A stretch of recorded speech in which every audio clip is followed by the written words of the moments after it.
All right, hello everyone. I have a relatively quick yet very substantive and meaningful message that I really want to share. For the simple fact that I care about you and I don't want you to be consumed by evil. So, here's the thing people fight all the time for the stupidest things and, many times for the more important things. But really, there is just one thing that is truly the enemy, and that is evil, right? We often oppose each other because we have this difference, that difference, so on and so forth. But really, the one thing, just this one thing that you should be mindful of. So, to put it simply, but not even because I put it simply, because it's simple yet profound, is this one thing that you need to be careful about, and that is evil. Quite simply, evil. That's it. Don't give in to evil. Just don't do it. Even if the temptation is there, see that you're about to commit something wrong with your mind's eye, with your heart, and then essentially speaking, don't do that thing. And that also implies willpower, and that implies even more the the dissolution into good. So to allow yourself to fall into good, to accept good into your heart, which is your true nature, which is stronger than evil um, will ever be.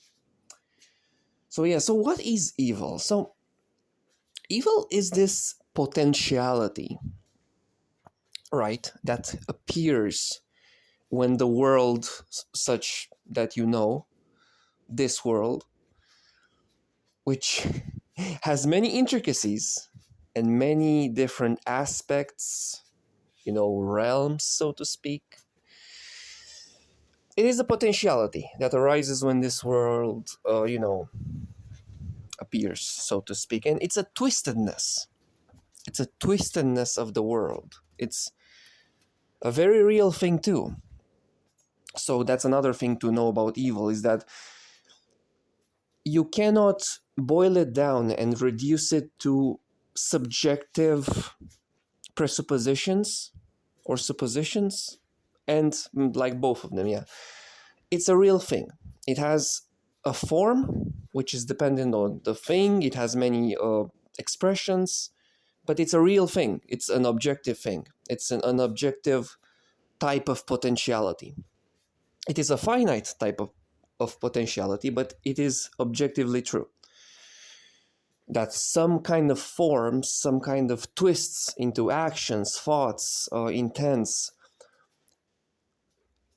become so twisted that you can call that evil, right? And to continue this conversation, I want to give you an example. So let's say a wolf kills and eats a rabbit. Now, is that evil? Well, no, it's not evil because the wolf does it for nutrition. What would be evil would be for the wolf to start torturing the rabbit for the twisted pleasure. And yes, some animals do that. Now, I'm not saying animals are not capable of evil. Evil is a twist, right? It's a downward spiral or whatever. It's a spiral toward evil itself. It's not necessarily downward or upward. These are more like directions, right? So yeah. And even the act of eating the rabbit has some, I wouldn't call it evil, has the seed that could be paralleled, I mean, that could be associated on the continuum of evil.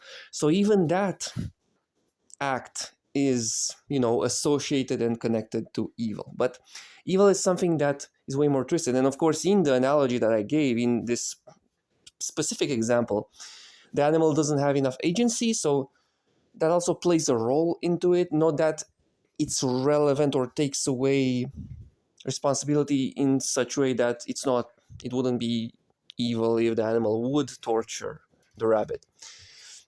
But anyway, I said all that to say this. We have this current condition. Sometimes you do things that are not very flavorful to live, to stay alive, like eating, for instance. Um, and even that can be argued that you don't have to eat animals to survive and thrive. I would argue the opposite, but that's another conversation altogether. Sometimes you have to defend yourself, like if somebody attacks you, and you might actually have to kill that individual. Now, is that evil? No, it's not evil. It's not evil to do that. It's still in the context of the world, a world which is tainted by evil. So there is that nuance that we need to be careful of. But it's not evil. It doesn't cross a particular threshold.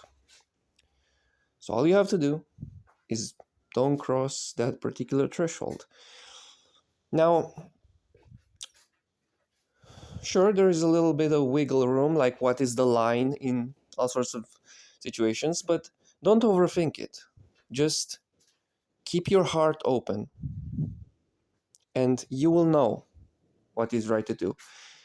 And the moment that it clicks, be honest with yourself. Don't try to justify it. Don't try to fool yourself to make it seem like it's not that bad. No. Ideally, you would stop right then and there. Right? And there are other complexities that come into play, like people like to play word games, and people like to kind of harass each other, to call other people evil when they themselves have skeletons in their closet, so to speak. It's like, well, even that kind of game is connected to evil. But when you truly oppose evil, you do it purely because you love, because you accepted love into your heart. It's not to bury somebody. It's not for sadism or for self-importance either. It's because you simply care, truly, like truthfully care. And you care not only with all these intricacies of the material and the human body and your desires, your selfish and, understandably selfish desires. No, no, no, no, no. You care within the grasp of this world, which is not inherently bad, but it is taintable. But you also care, like, in a way that you understand what is beyond this world. That beyond this world, there is this infinite, eternal, indescribable, unconditional love. And you will notice, if you open your heart, that it is true. That is the nature of reality, the nature of God, the nature of you. Even if there are so many intricacies, the myriad of intricacies in this world, don't be swept up by them. Don't get confused by them. Like, people talk shit all the time, right? People talk shit. People use sophistry. They use word games. They use this, and the other. They kind of miss the point a lot of the time. But don't let that get to you. Just keep your heart in the place that it deserves to be in.